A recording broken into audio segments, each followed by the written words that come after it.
Hey, it's Diarisha, and this video I want to talk about timing in astrology and how important timing is for the things that we want in life, and how to use this astrology chart to predict timing. Now, this is not going to be a tutorial where I go in and into depth about it, but I just need us to first understand this concept here. And especially for the single people that have been single for a really long time, this cannot apply to every last one of y'all. It just can't, because we have different journeys. We have different paths to walk in life. Some of us are incarnated to be here alone the whole time. Yes, die alone, be born alone, and die alone.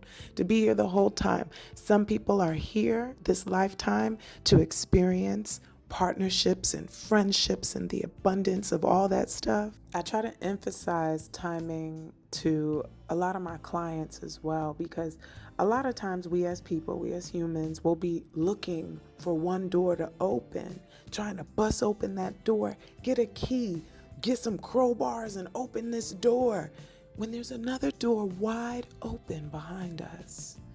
We might not want to open that door because maybe it's not as decorated as the door we're working on. But go to the open doors in your chart. So for example, if there's an open door in your career, but you're obsessed with love, focusing on love will sabotage your career and future love, because you are not in flow with your chart.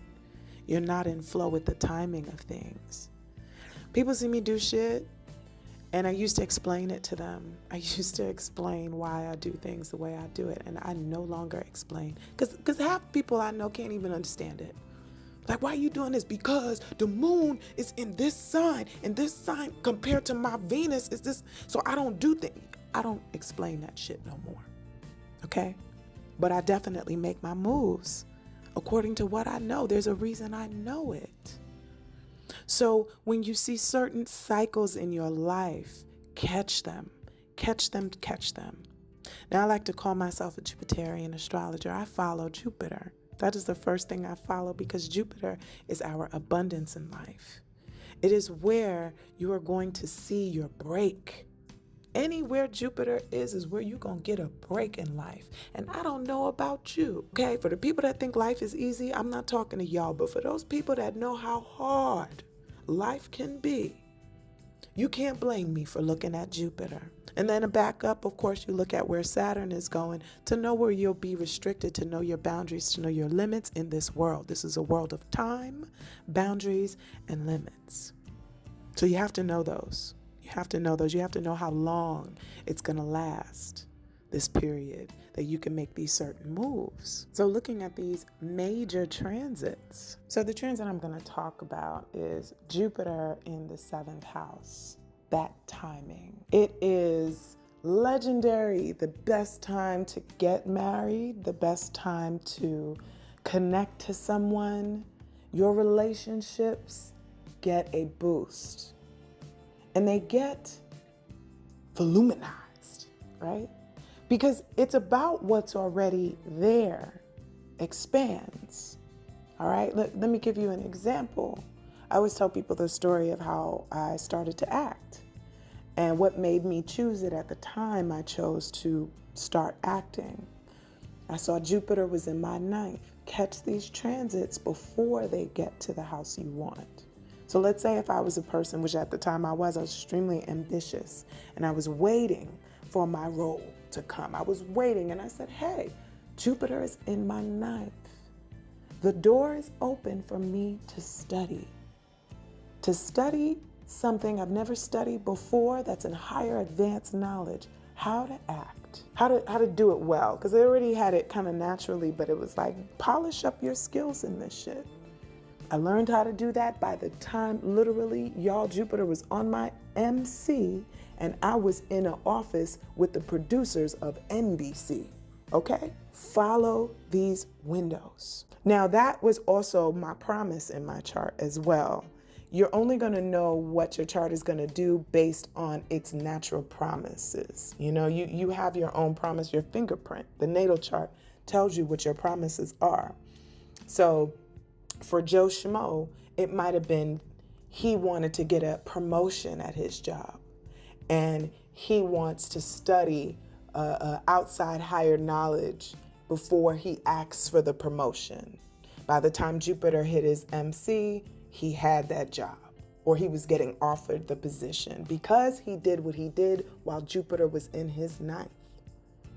So you see, I tell people, I can predict, but instead of prediction, I call it, I'm going to tell you where your opportunities lie, and I'm going to tell you where your limits are, and all the shit in between. Now, Jupiter coming to the seventh house, it's going to expand what's already there.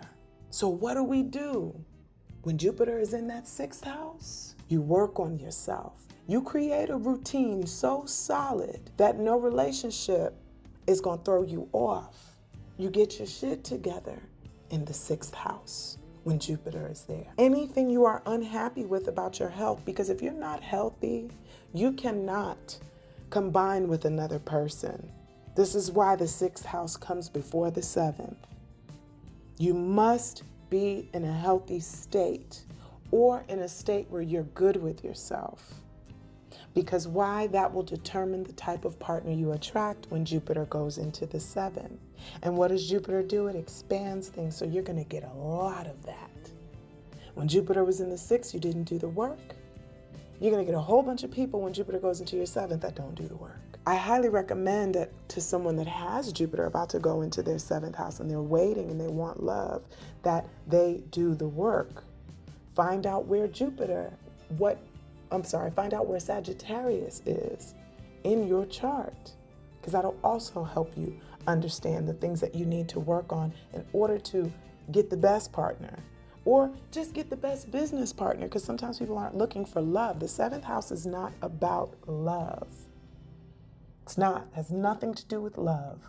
The seventh house is about teaming up in partnerships with people.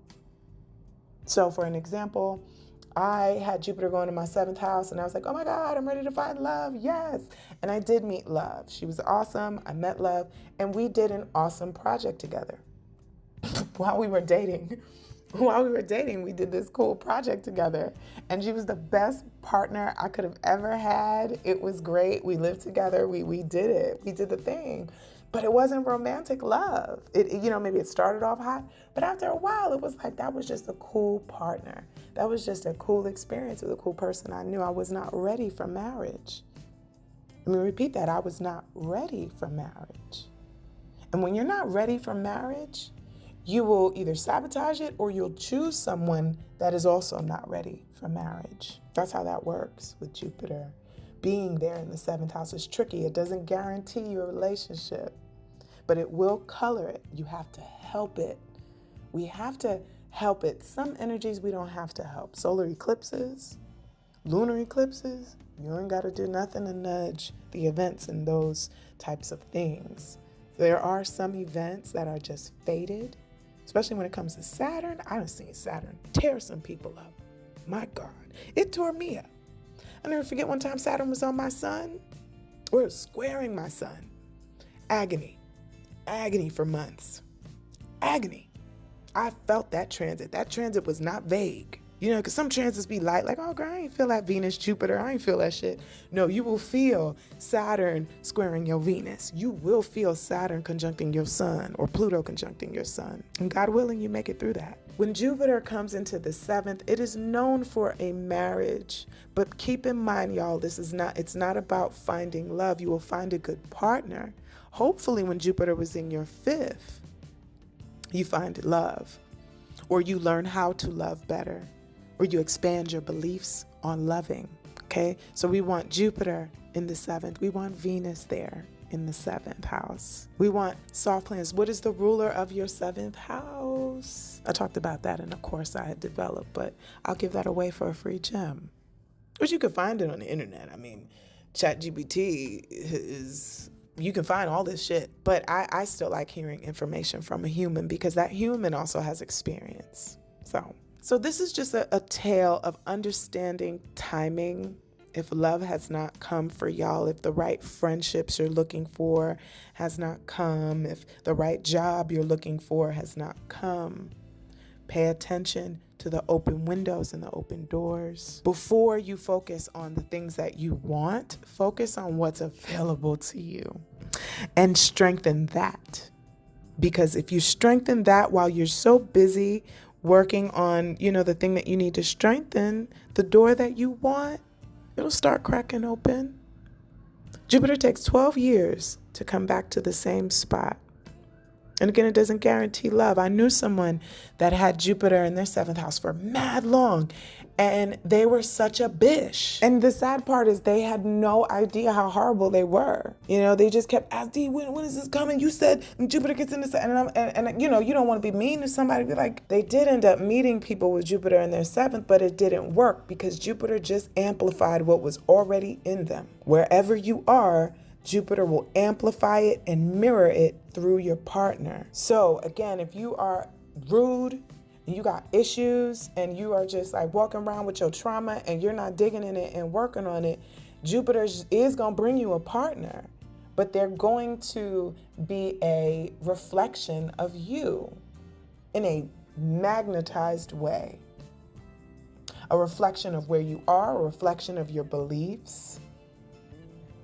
So wherever Jupiter goes, you have to change your beliefs about what you want, because that is going to be the determiner, or that is going to be the determination of what you get. This is easier said than done, but it exists. It absolutely exists. Similar to when Saturn makes major transits in certain areas. Wherever Saturn goes or is about to go, that's where you need to start repenting. That's really where you need to make sure, this is where you need to make sure you said sorry for what you did. You correct any mistakes in that area, because that is the area where you're going to seek karma. What were you doing in your past? How has Saturn gone around the mulberry bush for you? And what have you done in that time? People always get nervous about their Saturn returns. I always say the first Saturn return is the family karma that you're dealing with.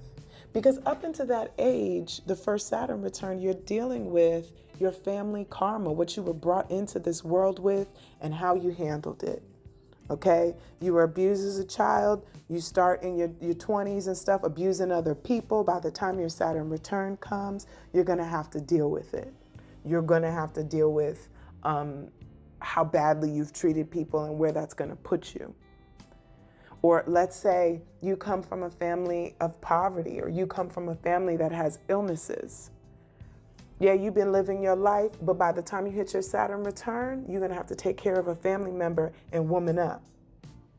That was me. I had to take care of an ill family member when I had my first Saturn return and I hit 30. And it was so sobering. I had to woman up for the first time in my life.